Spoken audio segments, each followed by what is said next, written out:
اللہ تبارک و تعالی نے اس دنیا کو عدل کی بنیاد پر بنایا ہے۔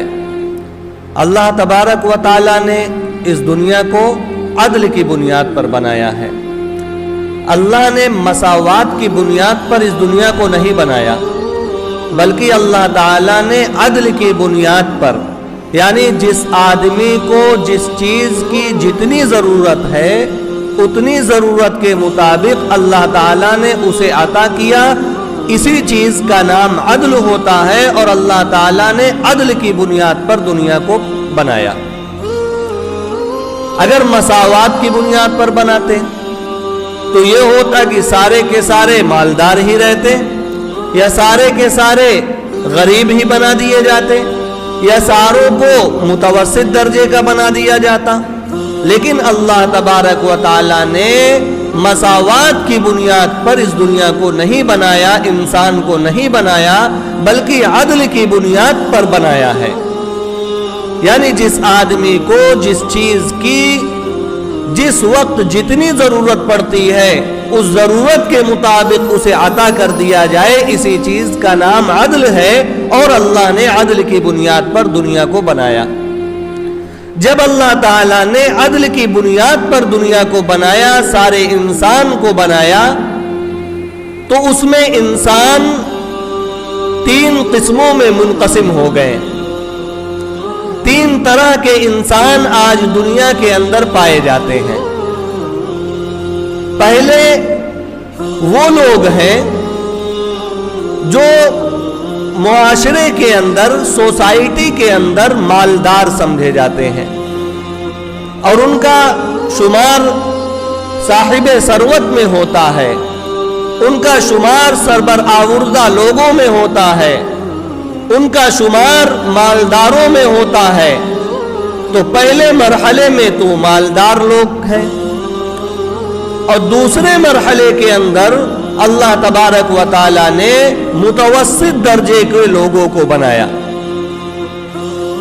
یعنی وہ نہ بہت زیادہ مالدار ہیں اور نہ بہت زیادہ غریب ہیں، بلکہ اللہ تعالی نے ان کو متوسط درجے میں رکھا ہے کہ بس وہ کمائی کر کے اپنا پیٹ اور اپنے بال بچوں کا پیٹ پال لے رہے ہیں اور اپنی ضروریات کو پوری کر لے رہے ہیں۔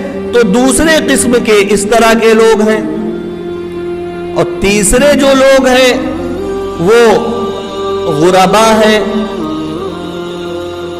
تو تین قسموں میں اللہ تعالیٰ نے انسان کو منقسم کیا، یا تو بہت زیادہ مالدار بنایا، یا متوسط درجے کا بنایا، اور تیسرے نمبر پر غریب بنایا۔ اب اللہ تبارک و تعالی نے عدل کی بنیاد پر کسی کو مالدار بنا دیا، تو کسی کو متوسط درجے کا بنا دیا، تو کسی کو غریب بنا دیا۔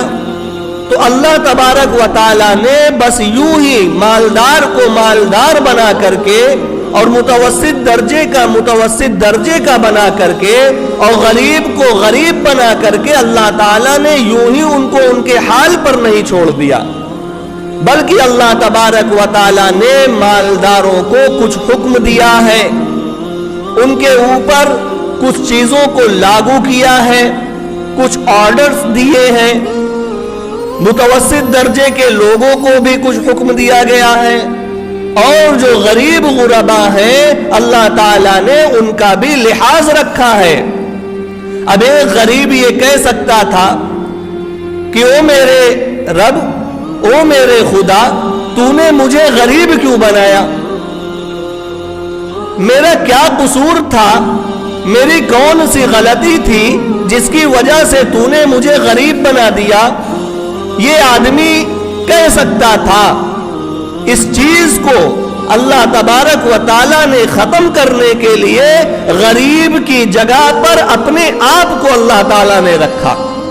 چنانچہ حدیث قدسی کے اندر اللہ کے نبی صلی اللہ علیہ وسلم سے یہ بات منقول ہے کہ کل قیامت کے دن اللہ تبارک و تعالی جب سارے وہاں پر انبیاء علیہمُ التسلیم کھڑے ہوں گے، جب سارے حضرات صحابہ کھڑے ہوں گے، حضرات اہل بیت کھڑے ہوں گے اور حضرات اولیاء اعظام کھڑے ہوں گے، تو اس وقت اللہ تبارک و تعالی انسانوں سے کہے گا کہ اے میرے بندے، اے میرے بندے، میں نے تجھ سے کھانا مانگا تھا اور تو نے مجھے کھانا نہیں کھلایا۔ وہ بندہ عرض کرے گا، او باری تعالیٰ، آپ تو رب العالمین ہیں، آپ تو ساری دنیا کو پالنے والے تھے، آپ تو ساری دنیا کو کھلانے والے تھے، آپ انسانوں کو بھی کھلا رہے تھے، آپ حیوان کو بھی کھلا رہے تھے، آپ تمام مخلوقات کا انتظام کر رہے تھے، او باری تعالیٰ آپ تو رب العالمین ہیں، میں آپ کو کیسے کھلا سکتا تھا؟ اللہ کا فرمان ہوگا، اے میرے بندے، تمہارے پاس فلاں غریب آدمی آیا تھا اور تم سے کھانا مانگا تھا، اگر تم اسے کھانا کھلا دیتے تو تم اس کھانے کا اجر مجھ سے حاصل کر لیتے۔ پھر اللہ تعالیٰ یہ اعلان کریں گے، اے میرے بندے، میں نے تجھ سے پانی مانگا تھا، تو نے مجھے پانی نہیں پلایا۔ وہ بندہ عرض کرے گا، او باری تعالیٰ آپ تو رب العالمین ہیں، آپ کو کس چیز کی کمی، میں آپ کو پانی کیسے پلا سکتا تھا؟ اللہ کا فرمان ہوگا، او میرے بندے، او میرے بندے، فلاں تیرے پاس ایک غریب بندہ پہنچا تھا، اگر تو اسے پانی پلا دیتا تو اس پانی پلانے کا اجر مجھ سے حاصل کرتا۔ تو اس طرح سے اس حدیث قدسی کے اندر اللہ تبارک و تعالی نے غریب کے اوپر اپنے آپ کو رکھ کر کے اس بات کو ثابت کر دیا کہ غریب کو اللہ تبارک و تعالی نے معاشرے کے اندر دبا اور کچلا ہوا نہیں چھوڑ دیا، بلکہ ان کا لحاظ بڑا رکھا ہے۔ چنانچہ اللہ تبارک و تعالی نے مالداروں کو جو مالداری سے نوازا، ثروت سے نوازا، تو اللہ تبارک و تعالیٰ نے یہ بات بھی ارشاد فرمائی، وَمِمَّا رَزَقْنَاهُمْ يُنْفِقُونَ، جو ہم نے تم کو دے رکھا ہے اس مال سے تم خرچ کیا کرو۔ اب انسان یہ سمجھے کہ مال تو ہمارا ہے، روپیہ پیسہ ہمارا ہے، زمین و جائیداد ہماری ہے۔ اگر کوئی یہ شخص سمجھتا ہے کہ یہ مال و دولت ہمارا ہے تو اللہ تعالیٰ نے اس سوچ پر ضرب ماری ہے، چوٹ ماری ہے، اور اللہ تعالیٰ نے فرمایا وَمِمَّا رَزَقْنَاهُمْ، یہ مال میں نے تمہیں دیا ہے، یہ دولت میں نے تمہیں دی ہے، یہ زمین و جائیداد میں نے تمہیں دی ہے، یہ بینک بیلنس میں نے تمہیں دیا ہے، یہ تمہارے بہترین قسم کے مکانات میں نے تم کو دیا ہے۔ وَمِمَّا رَزَقْنَاهُمْ، اور جو میں نے تم کو دیا ہے امانت کے طور پر دیا ہے، ينفقون، تم اس کو اللہ کے راستے میں خرچ کیا کرو۔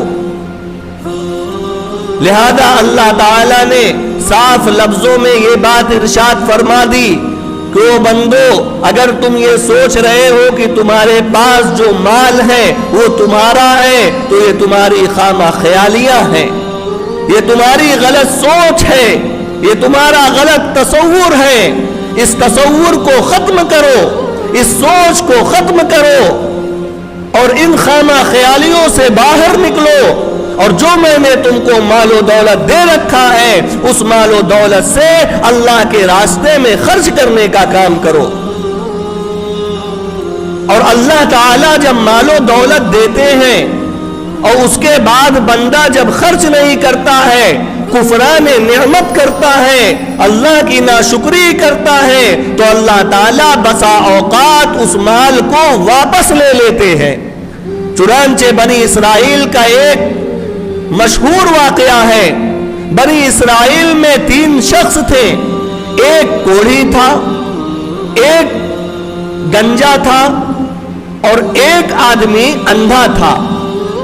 چنانچہ جو کوڑھی تھا لوگ اسے کوڑھی کہہ کے پکارتے تھے، اسے چڑھاتے تھے اور کہتے تھے کہ تیری چمڑی سڑ گئی ہے اور تو معاشرے کے اندر، سوسائٹی کے اندر رہنے کے لائق نہیں ہے۔